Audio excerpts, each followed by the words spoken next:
Hello everyone. तो आज का हमारा टॉपिक है अकाउंटिंग फॉर कंपनीज। लेक्चर 2 है। लेक्चर 1 में हमने देखा था कैरेक्टरिस्टिक्स ऑफ कंपनीज कंपनी और होल्डिंग कंपनी, सब्सिडियरी कंपनी, और लास्ट में देखा था शेयर वर्ड का meaning. So today's lecture I am going to start with this same, वही फ्लो रहने वाला है, शेयर। सो हमने शेयर क्या देखा था? एज पर companies act in section 2 subsection 84 में उन्होंने शेयर्स का मीनिंग बताया है। तो शेयर्स का मीनिंग क्या है? देखो, शेयर कीज, शेयर का मतलब हुआ share, that is part, small part in share capital of the company, means this is total capital of the company. हमने कैपिटल क्या है बचपन से लेकर, what is capital? Amount invested by owners in the company, और you can say total amount invested by owners in the company, money invested in the company is called as capital. So total capital का छोटा छोटा टुकड़ा मतलब share. एक example से हम लोग ये चीज समझेंगे। फॉर एग्जांपल, ए लिमिटेड का टोटल शेयर कैपिटल है, टोटल शेयर कैपिटल है 10 लाख रुपीस का, rupees 10 lakhs. Each share of ₹10, हर एक शेयर 10 रुपए का, मतलब टोटल शेयर कैपिटल 10 लाख रुपया। इन शॉर्ट सभी मेंबर्स का मिलके पैसा इन्वेस्टेड है 10 लाख रुपीस। सभी मेंबर्स का मिलके पैसा इन्वेस्टेड है 10 लाख रुपीस। लेकिन उन्होंने ये 10 लाख ऐसे नहीं बोला, ए राम तू आ जा 2 लाख ला, शाम तू 5 लाख ला, नहीं। उन्होंने क्या किया है, ये 10 लाख को ₹10 ईच के यूनिट में डिवाइड किया है। आप डिवाइड करना समझते हो? देखो, व्हाट इज डिवाइड करना? पिज्जा है, 4 दोस्त हैं, कैसे डिवाइड करेंगे? पहले का, दूसरे का, तीसरे का, चौथे का। We have divided this pizza. मुंह में पानी आया, कंट्रोल कर, लेक्चर खत्म कर, फिर पिज्जा ऑर्डर कर। तो इसे हमने डिवाइड किया। व्हाट इज डिवाइड करना? टुकड़े में बांटना। क्यों? मैंने बोला अकेला एक पूरा पिज्जा वो पिज्जा वाला इसे ही दे देता तो क्या एक ही बंदा खाता, बाकी 3 देखते रहते, वाओ मस्त खा रहा है, तू खाते रहे भाई, चमड़ बचता। ठीक है। सो 10 lakh rupees is the total share capital, total capital, ठीक है, total share capital, total capital one and the same of the company. उन्होंने इस 10 लाख को 10 रुपीस ईच के शेयर में डिवाइड किया। Therefore number of shares is equal to total share capital divided by face value of each share. Total share capital 10 lakhs, एक share का face value कितना है? हर एक शेयर का face value ₹10। This one is also rupees, this one is also rupees. क्या होगा? एक टकला ऊपर, एक टकला नीचे, कैंसल। क्या बचा? 1 2 3 4 5, 1 2 3 4 5 शेयर्स। इतने शेयर्स है कंपनी के। आई होप आपको एग्जांपल से क्लियर रहेगा। मतलब कंपनी ने अपने 10 लाख रुपए के शेयर्स को 1 लाख शेयर्स में डिवाइड किया ऑफ 10 ईच। क्या बोला? कंपनी ने अपने ₹10 लाख के शेयर्स को 1 लाख नंबर ऑफ शेयर्स में डिवाइड किया ऑफ ₹10 ईच। अभी इसमें से क्या होने वाला है? कंपनी बोलेगी यार किसे किसे कंपनी में पैसा इन्वेस्ट करना है, तो मिस्टर ए आया, वो बोला मुझे 15,000 शेयर्स चाहिए। ठीक है भाई, तेरे 15,000 शेयर्स मल्टीप्लाई बाय 10, तू 1.5 लाख रुपया जमा कर। वो बोला ठीक है, ये लो 1.5 लाख रुपए का चेक बैक करता हूं। मिस्टर बी आया, मिस्टर बी भाई पटेल आदमी है, बोला मुझे 35,000 शेयर चाहिए। कंपनी बोली ठीक है दे दिए, चल ला 10 रुपए के हिसाब से 3.5 लाख रुपया लेके आ जा। तो बोला ठीक है, ये लो 3.5 लाख का चेक, खत्म। आगे मिस्टर सी आया, मिस्टर सी बोला मुझे लेटेस्ट से 10,000 शेयर चाहिए, और तो फिर से कंपनी को निकले 10,000 चाहिए, 10 रुपए वाला एक का मतलब उससे 1 लाख रुपए वसूल किए। मिस्टर डी आया, डी बोला मुझे 20,000 शेयर चाहिए, ठीक है चल ले ले तू 20,000 शेयर ले इनटू 10, 2 लाख रुपया तू लेके आ। मिस्टर ई लास्ट में बचा, मिस्टर ई बोला मुझे 20,000 शेयर चाहिए। इन शॉर्ट क्या हुआ, ये जो 1 लाख शेयर्स थे वो सब में बढ़ गए, 1 लाख नंबर ऑफ शेयर सब में बढ़ गए, और सबसे मल्टीप्लाई बाय 10 और मल्टीपल ऑफ 10 में पैसा रिकवर किया गया। देखो अभी सबका टोटल हो रहा है, ये 50 ये 50, 1 लाख शेयर्स खत्म। So basically this is the main idea behind this same के टुकड़े टुकड़े में डिवाइड कर। कल वो कैसे लगता है, बी को लगता है यार अपने पास शेयर्स बहुत है, 35,000 शेयर्स है, मैं ना कुछ तो बेच देता हूँ। बी ने क्या किया, आउट ऑफ दिस 35,000 उसने मिस्टर एक्स को लेटेस्ट से 20,000 शेयर्स बेच दिए, 50,000 उसने और बी भी होल्ड किए हैं खुद के पास, 15,000 I am sorry, out of 35,000 20,000 उसने मिस्टर एक्स को दे दिए, उससे पैसे ले लिए। अभी मिस्टर एक्स से जो पैसा मिलेगा ना वो कंपनी में नहीं जाने वाला है, वो मिस्टर बी को मिलेगा। क्यों, मिस्टर बी ने अपने शेयर्स इसे बेच दिए। This is called as transfer of shares. हमने पॉइंट देखा था ना लास्ट लेक्चर में, transferability of shares, this is known as transferability of shares. Shares transfer कर दिए, ऊपर कंपनी में कुछ फर्क नहीं पड़ा, कंपनी ने तो पहले ही पैसा ले लिया, इसने बस बेच दिए।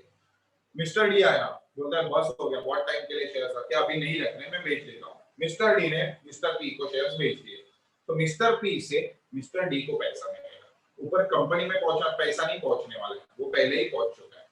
Done. So this is the whole concept of shares, right. आगे देखते हैं। ओके, तो आगे देखते हैं types of shares. Majorly there are 2 types of shares. उसके अंदर सब पार्ट्स है, वो अभी हम लोग नहीं देखने वाले। मैं जो मेन 2 पार्ट्स है वो आपको समझा रहा हूं। देखो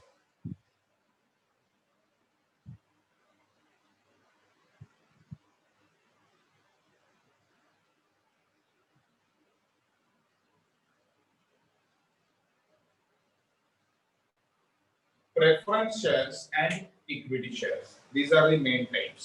preference shares के अंदर और सब पार्ट्स है, बाद में अगर मतलब बाद में वो जब थियरी आएगा तो हम लोग सीखेंगे, लेकिन अभी फिलहाल preference shares, equity shares. So now it is important for you to understand the difference between this. I will read a distinguish for you जिससे हम लोग अच्छे से समझ लेंगे, ठीक है।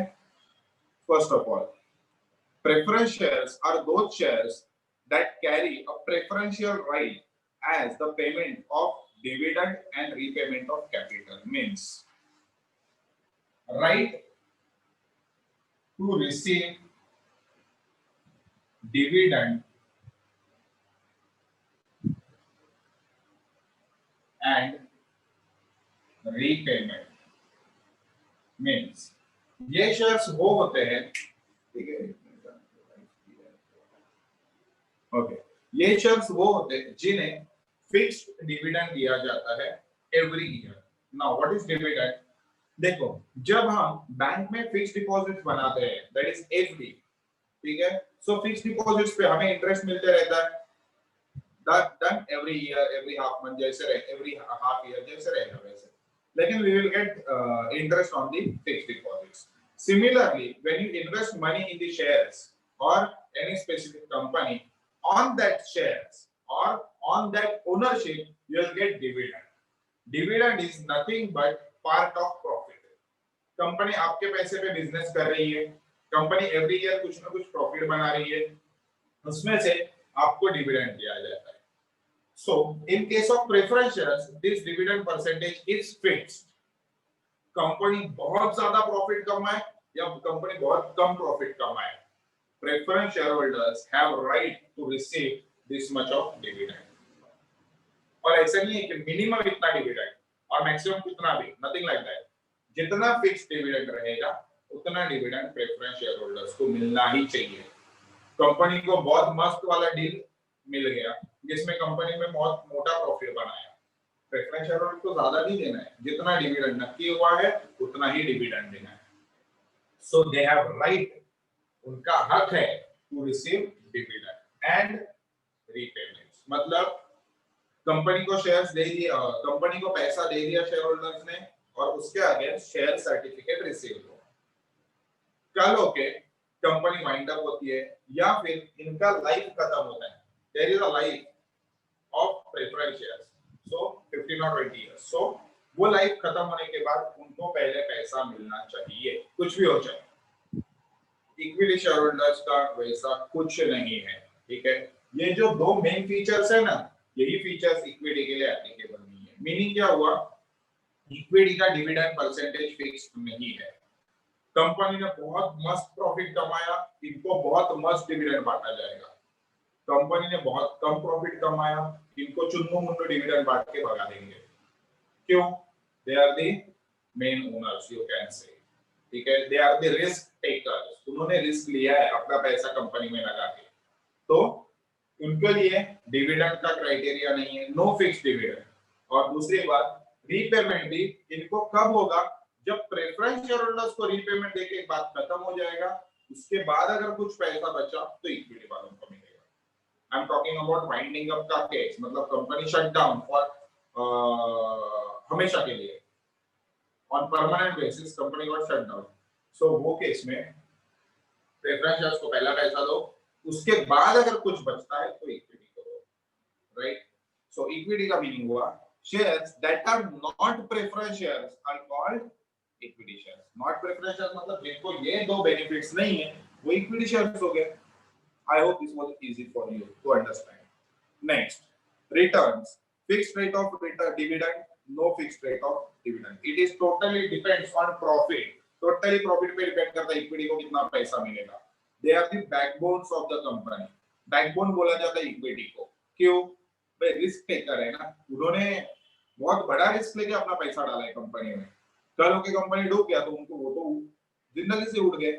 लेकिन वो केस में जब कंपनी अच्छा खासा प्रॉफिट बनाएगी उनको भी अच्छा प्रॉफिट मिलना चाहिए ना। आगे dividend priority over equity, equity वालों को डिविडेंड नहीं दिया चलेगा, कंपनी ने कम प्रॉफिट कमाया, इक्विटी को नहीं दे सकते, लेकिन प्रेफरेंस को देना है। So they have priority to receive dividend over equity, equity से पहले इन्हें डिविडेंड मिलना चाहिए।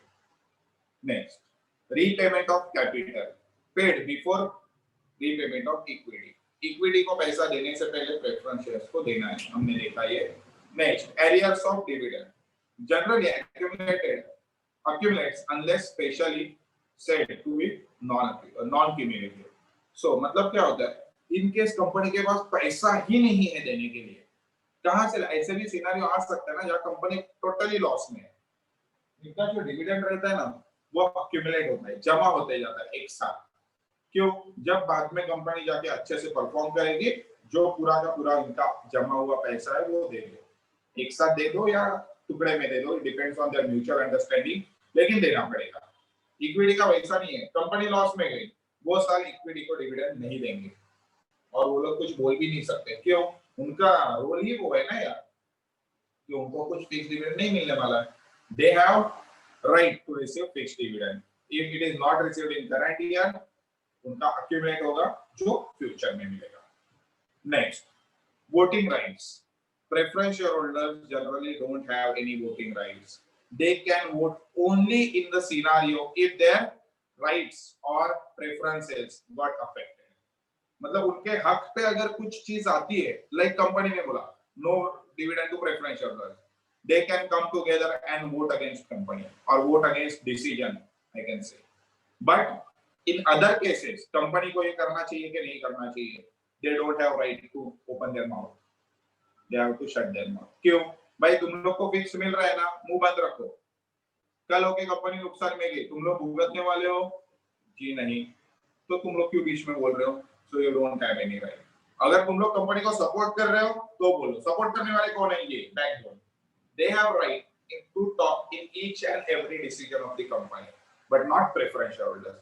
Preference shareholders can talk, but when their interest got affected. What is interest? उनके काम के चीज पे कुछ लफड़ा हो रहा है, only in that case they can talk. Otherwise they don't have any right. Generally restricted carries right to vote on matters if dividend remains unpaid for the prescribed period. अपना पैसा वसूल नहीं हो रहा है तो बात कर, तुझे पैसा टाइम पे मिल रहा है, मुंह बंद रख के कोने में बैठा है. आगे अनरेस्ट्रिक्टेड इक्विटी के लिए कुछ वोटिंग राइट का कंडीशन नहीं है. Unrestricted that is holder can vote in any at any matter at any meeting और shares may be issued with varying voting rights. मतलब इक्वल वोटिंग राइट्स रहता है, one person one vote right रहता है, as per share holding rights रहता है. It depends, लेकिन they have right to talk. आगे further issue of shares. Principle relating to right or bonus is not applicable. मतलब क्या? Now what is right shares? Existing shareholders को, okay, आराम से सुना बात, ये वर्ड काम का है, ये पर्टिकुलर चैप्टर में ये लेवल पे नहीं आएगा, लेकिन आगे जाके तुझे काम का आएगा. Right shares means company gives option to existing shareholders to purchase new shares at discounted price. क्या बोला? कंपनी एग्जिस्टिंग शेयर होल्डर्स को ऑप्शन देती है और राइट देती है कि हम लोग जो नए शेयर्स इशू करने वाले हैं वो शेयर्स का कम दाम में खरीदो. फॉर एग्जांपल कंपनी नए शेयर्स इशू कर रही है और कंपनी बोल रही है मार्केट में एक शेयर इशू होने वाला है 200 रुपए में. एग्जिस्टिंग शेयर होल्डर्स क्यों भाई, पुराने ओनर से इतने टाइम से हमारे साथ है, इतने टाइम से हमें पैसा देके रखा है, तो कंपनी बोलती है जो पुराने शेयर होल्डर्स है बेच के चले गए वो नहीं. Existing, I must say existing shareholders, not पुराने. Existing shareholders को जो शेयर मार्केट में 200 रुपए में बिकेगा ना, वो कंपनी उनको 150 रुपए में दे रही है. 150 रुपए में देगा. समझा क्या? कुछ समझा नहीं हो तो ठीक है, नहीं तो तेरी जिंदगी बोरिंग है, समझ लेते. ठीक है, जिसको समझो वो याद करो और हंसो. 150 रुपया देगा कैसा? Anyway, so they'll get or they will have chance to purchase the shares at 150. That is called as right shares. What is bonus shares? Again, existing shareholders को पॉकेट में शेयर्स बांटे जाते हैं फ्री में. कंपनी के पास बहुत reserve जमा है, आउट ऑफ दैट रिजर्व में से थोड़ा पैसा निकाल के उसे शेयर्स में कन्वर्ट करके एग्जिस्टिंग शेयरहोल्डर्स को बांट दो. क्यों? अगेन सेम थिंग, उन्होंने इतने टाइम से हमारे साथ बिजनेस किया है, इतने टाइम से उन्होंने हमें पैसा दिया है, भरोसा दिया है, हमारे ऊपर भरोसा रखा है, तो दे दो. सो प्रेफरेंस शेयर्स को राइट शेयर्स, बोनस शेयर्स का हक नहीं है. क्यों? वो लोग तो भाई कड़क लोग हैं ना, हमें हमारा डिविडेंड चाहिए, आप लोग उधर कुछ भी करो, पैसा कमाओ नहीं तो नहीं कमाओ. ये लोग क्या, ये फ्लेक्सिबल लोग, नहीं मिला तो चलेगा, तो कभी कभार प्यार भी दिखाना पड़ता है ना यार. तो they have right, they have you can say right ही बोल सकते हो, right to right shares on right share. मतलब राइट इशू जो रहता है, राइट इशू बोला जाता है एग्जिस्टिंग शेयरहोल्डर्स को डिस्काउंट में शेयर देना. तो राइट इशू के लिए और बोनस के लिए वो लोग ये रहते हैं, व्हाट यू कैन से, सॉरी. सो राइट और बोनस उनको मिलता है, इनको राइट और बोनस नहीं मिलता. बोल चुक बीच में हो जाता है ना, फास्ट बोल दिया. आगे controls, they don't have any right to control the company, sorry, they don't have any right to control the company. Equity has right to control the company. So this is the major types of business. Preference के अंदर अलग अलग types है, वो बाद में देखेंगे. आगे काम का चीज,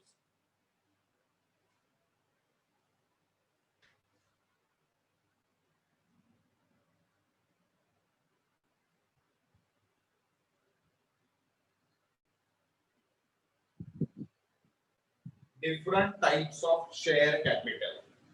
शेयर कैपिटल के अलग अलग टाइप्स क्या है वो बहुत अच्छे से समझ लेना. ये जो वर्ड्स है ये आपको सम सॉल्व करने के टाइम पे 110% काम आने वाले हैं, तो बहुत अच्छे से ध्यान दे. गर्लफ्रेंड को याद कर रहा है, भूल जा, ठीक है, थोड़े टाइम के लिए, नहीं तो कल के ब्रेकअप हुआ तो मेरे नाम से चिल जाएगा, सर आपने बोला था भूल जाओ. थोड़े टाइम के लिए यही तेरी गर्लफ्रेंड है, ठीक है.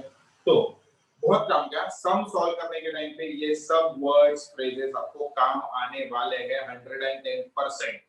सो in fact you can say we are starting with accounting का पार्ट. इसके पहले मैंने आपको कंपनी बताया, शेयर्स बताया, सब बताया.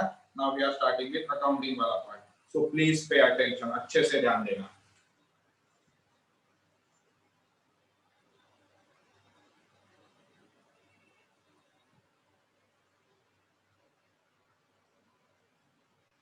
फर्स्ट है ऑथोराइज शेयर कैपिटल, ठीक है।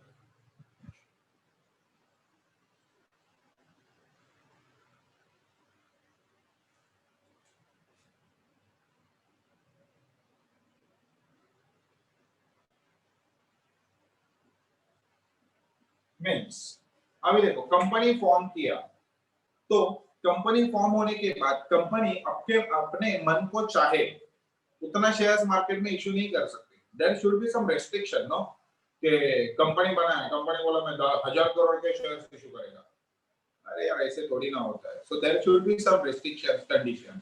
सो ऑथोराइज शेयर कैपिटल मतलब कंपनी फॉर्मेशन के टाइम पे मेमोरेंडम ऑफ एसोसिएशन के अंदर, एमओए, क्या बोला, company at the time of formation of company under memorandum of association, MOA में मैक्सिमम शेयर कैपिटल ऑथोराइज करके लेता है। Means nominal value of maximum share capital which company can issue in the market is called as authorized share capital. Beyond that, company cannot issue the shares. In fact, company can issue, but in that case, they have to make necessary changes in this MOA.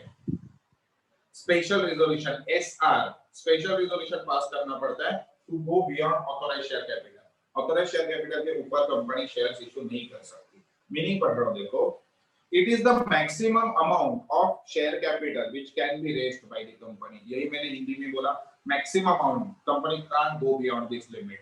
Next, the authorized share capital is also known as registered capital or nominal capital and is authorized by memorandum of association. दो रहते हैं, memorandum of association, article of association.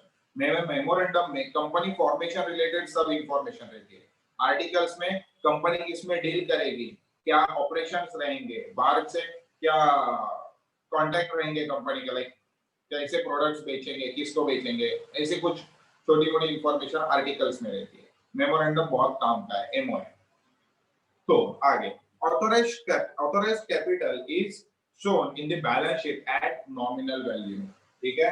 सो ये nominal value that is face value, मैंने थोड़े time पहले example लिखा था, उसमें देखो लिखा था face value of ₹10 each. So nominal value, face value one and the same.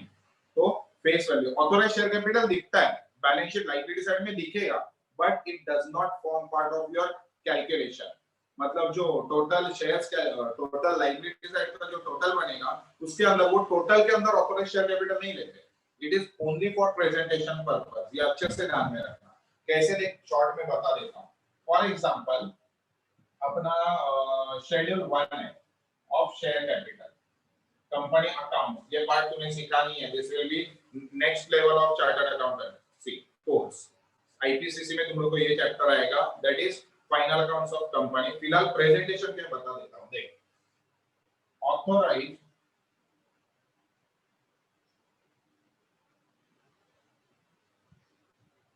share capital, let us say 10 crores. Next, issued, subscribed, called up 5 CR। तो ये जो 10 CR है उसके नीचे मैंने डबल लाइन मार दिया है, क्यों? ये अमाउंट यहीं पे स्टॉप हो गया। This is only for presentation. इधर लिखा रहेगा ऑफ 10 ईच, मतलब इससे ये पता चलता है company can maximum go for issue of shares till 10 crores. Out of that 5 crore का इशू हुआ है। Issued, subscribed, called up क्या है हम लोग अभी डिस्कस करने वाले, डोंट वरी अबाउट दैट, सिर्फ ये समझ लेना।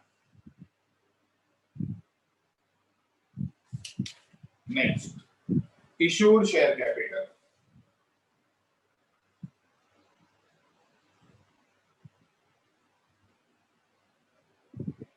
मतलब क्या, मैंने क्या बोला, कंपनी 10 CR का शेयर्स इशू कर सकती है, ऑथोराइज्ड है, ठीक है। सो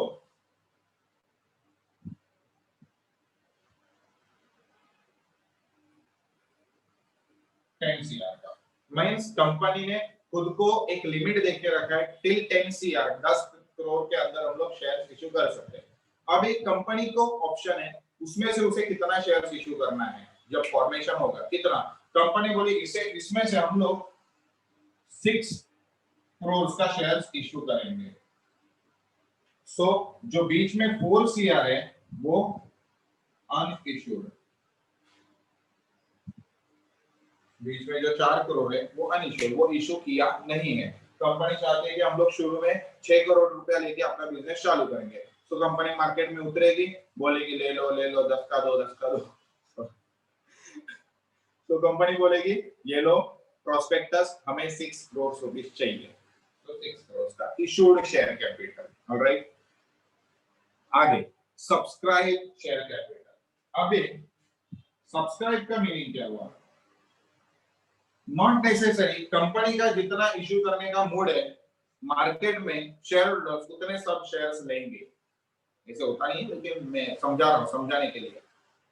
कंपनी बोली हमें 6 करोड़ का शेयर्स इशू करना है, मतलब we are in need of 6 crore. उसमें से जब मतलब मार्केट में मैंने बोला प्रोस्पेक्टस जाएगा, न्यूज फैलेगी, तो सब शेयर होल्डर्स एक साथ आएंगे, मतलब सब शेयर होल्डर्स पैसा लाएंगे और कंपनी के बैंक में पैसा जमा करेंगे with application money allotment call वो सब आगे देखेंगे, लेकिन पैसा जमा करेंगे। ऐसे भी हो सकता है ना, कंपनी को चाहिए 6 करोड़ लेकिन कंपनी को सब्सक्रिप्शन मिला, दो पॉसिबिलिटी, बहुत ज्यादा सब्सक्रिप्शन मिला, बहुत कम सब्सक्रिप्शन मिला, दो सिनेरियोस।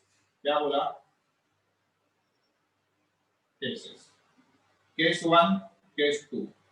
पहले केस में कंपनी को एप्लीकेशंस मिला, सब्सक्रिप्शन मिला, मतलब सब्सक्रिप्शन का एप्लीकेशन आया, लेट अस से 4 सीआर का, मतलब इन ऑल टोटल 4 करोड़ का शेयर कैपिटल कलेक्ट हो रहा है। This is called as under subscription. ठीक है। दूसरा सिनेरियो, कंपनी वेल रेप्यूटेड है, कंपनी का पहले से बहुत नाम है, कंपनी को पैसा मिल रहा है 10 CR, but company can't go for 10 CR. क्यों? कंपनी ने बोला है हमें 6 सीआर से चाहिए, 6 करोड़ चाहिए। Basically this is called as subscription. कितने लोगों ने सब्सक्राइब किया? Subscribe capital is that part of issued capital, is that part, ये इशूड कैपिटल है ना, इसका ही पार्ट बोला ना मैंने, that part of issued capital which has been subscribed, that is applied for। लोगों ने 4 करोड़ के लिए अप्लाई किया, that is अंडर सब्सक्रिप्शन। लोगों ने 10 करोड़ के लिए अप्लाई किया, that is ओवर सब्सक्रिप्शन। ये केस में कंपनी 4 करोड़ ही इशू कर सकती है, लेकिन ये केस में कंपनी 10 सीआर इशू नहीं कर सकती। Company can issue maximum till 6 crore. आगे ये 10 करोड़ को मैं 9 करोड़ लिख देता हूं, ये और ये सेम नहीं है, ये बताने के लिए। Company can't accept 9 crores of fund. Company can accept only 6 crores of fund because they have issued that much capital only. उसके बाद called up, मतलब क्या? सब्सक्राइब के बाद आता है called up। अभी कैसे है ना, कंपनी को पता है कि कंपनी को 6 करोड़ चाहिए, लेकिन पूरा 6 करोड़ एक साथ लेके क्या करेगी कंपनी? कंपनी को जो बिजनेस में पैसा इन्वेस्ट करना है उसमें स्टेप बाय स्टेप पैसा इन्वेस्ट होने वाला है। पूरा का पूरा 6 करोड़ एक साथ लेके बैठ गए, यार डिविडेंड भी तो देना है आगे जाके, पूरा पैसा एक साथ लेके क्यों बैठेंगे? Unless and until you are in need of that much fund. तो कंपनी क्या सोचती है, 6 करोड़ में से लेट अस से अभी 6 करोड़ सब्सक्राइब है, ठीक है। ये तो टाइप्स थे, ये हम लोग आगे जाके देखने वाले हैं in calculation part, that is accounting part. But as of now I am assuming company को 6 करोड़ का, मतलब जितना इशू करना है उतने का सब्सक्रिप्शन मिलेगा। तो 6 करोड़ में से कंपनी ने सोचा हम लोग 3 टुकड़े में पैसा मंगाएंगे, मतलब पहला मंगाएंगे 3 सीआर, उसके बाद 2 सीआर, उसके बाद 1 CR. This is called as called up share capital, right. जैसा मतलब पहले साल में कंपनी ने बोला 3 सीआर चाहिए हमें, इन्वेस्टमेंट करना है सो दैट हमारा पूरा ऑपरेशन चालू हो जाए। उसके बाद थोड़ा एक्सपांड करना है नेक्स्ट ईयर में 2 करोड़, उसके बाद और एक्सपांशन 1 सीआर, लाइक दैट। तो ये हो गया कॉल्ड अप। तो अभी 6 में से 3 कॉल्ड अप है, तो अनकॉल्ड कितना है? रिमेनिंग 3। 6 में से 3 प्लस 2 नेक्स्ट ईयर में टोटल 5 कॉल्ड अप हुआ।